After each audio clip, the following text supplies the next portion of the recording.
Here are some ideas just for their imagination. Children take their hand and they put it on the paper and they trace their hand once, twice, 3 times. They can overlap them and then just keep tracing them. Then once they've got the hand traced on the paper, they take it and they use markers and they can color the hand like this. So the picture looks like this, and they've colored it and decorated however they want. Or you can take it like this, and here's some different ideas for coloring it with markers. Okay, you can take the hand and you can trace the hand on tissue paper, or actually trace it on construction paper first and then put the back of tissue paper after they've cut. This is all the construction paper is cut out here, and the hand is traced there and then cut out of the construction paper. Then it's glued on top of tissue paper, and that gives you this look. You can take the hand and you can just color however you want on a piece of paper, just every which way, and then you can cut out the shape of a hand for a tree and then cut the green around glue it on to green construction paper back. That's the shape of a tree. You can do a collage, take tissue squares, whatever shape, whatever size, doesn't matter. Just take them all, glue them on, and then afterwards I took the shape of the tree and traced it with marker all the way around, and then once you cut it out, you'll have a tree that has a collage of tissue paper on it. Another idea is making different shapes. This is a circle, and I've taken yarn, and they started with red yarn in the middle and then went to yellow and just kept wrapping the yarn around and around until they get a big circle, a big shape. They can do that with other shapes too, not just a circle. They can do squares, triangles, stars, whatever shape they want. This one, I took, hope you can see that, I took a piece of white paper and cut out a shape from the white paper, and then with my ruler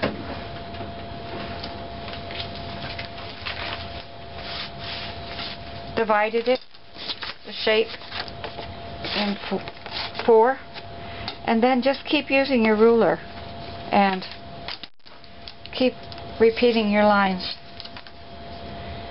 and then move it a little bit and a little bit more and a little bit more, and then cross your lines over this way, cross this way, and if you want to you can even add more. For example, this one's got like a diagonal. You can still put, like, go straight up and down, and you do each section a different design, a different shape. Like this one's blue, that's purple and red, and that gives you the, and then glue it on a piece of black paper or whatever construction paper color, whatever construction paper they want to glue it on. And that can do, they can do that in whatever shape they can create. They can divide in 4 and draw lines on it and have fun with that one. That keeps them busy for quite a while. Okay, this one is a piece of pink paper, and shapes were cut out of the pink paper.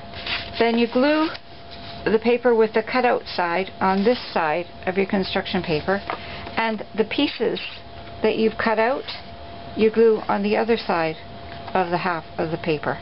So your pink paper to start with is only like that big, half the size of a regular construction paper. And then you're taking your pieces that you've cut out from here and gluing them on opposite the shape that they came out of and the size that they came out of. And here, over here too, like the triangles. And you put the triangles over here. So you just take your piece from here and put it over here. Your triangle piece. Like you cut it out here, lift it up, and put it over here opposite that. And that really, they really create some fun shapes with that one. That's a good one for them.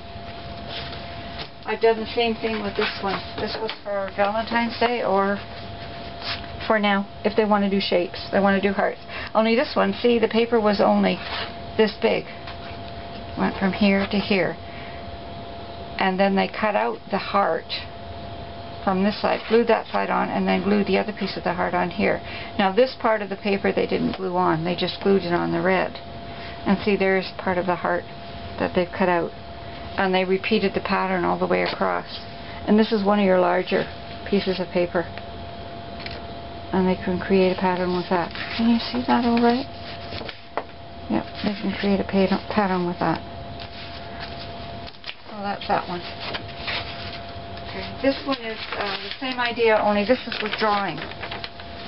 Drawing paper, drawing pictures. See how they've taken a ruler. My daughter took a ruler and she marked off the lines.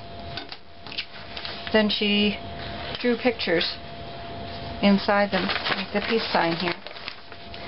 But she only colored part on this one. This one she colored to there and left that blank. And then here she colored part way down. And you can make a different, create like, there's a yin and yang sign there, there's a world there, there's a happy face here. You turn it around, there's your happy face, and there's your peace sign. Another peace sign. But it's the black and white you use to get that effect. And you follow your line down, but you don't color where you've got a picture. And then you color the rest in down there. But you leave that part blank, so it gives you a two-toned effect. This one, she was just creating. So you just felt like coloring and drew designs and colored them in. Kids can do that on a piece of white paper if they want something to do. With the shapes, you can take a circle, cut out a circle, and then have them use a ruler. Again, just cut in 4. See, there and there. And then more shapes. Triangles. And just color each individual one in, and that gives you a cute pattern. Here's another one that's larger, and this one is on construction paper. Can you see that all right? Okay. And this one is already colored and finished. I think it would probably look better if you used marker instead of crayon, but we used crayon for this one, so that's the kind of effect that we got with that one. That's the crayon one. This is your colored pencil, and I think your marker would probably look the best if you used your markers for that. Again, using your shapes, you can fold your paper in 4, create a shape using their different geometric tools that they have at school. They have, I think, a plastic one like this, and then another plastic one that goes that shape, and then use your ruler for this shape. And then they just repeated the pattern 4 times. Here, same pattern. Make it once, and then repeat it again, and again, and again. And that can keep them busy for a while, just doing shapes with hardly any materials. And that's colored with marker, so it does stand out better. But again, and this is a square, so that's how they could divide it in 4. It has to be a square. Otherwise you'll come out with one end too long and the other one too short. But weaving is a fun thing for them to do. Actually, they can make placemats out of weaving. And you know how to weave. You just take a piece of construction paper and cut slits in it going down, like with your ruler.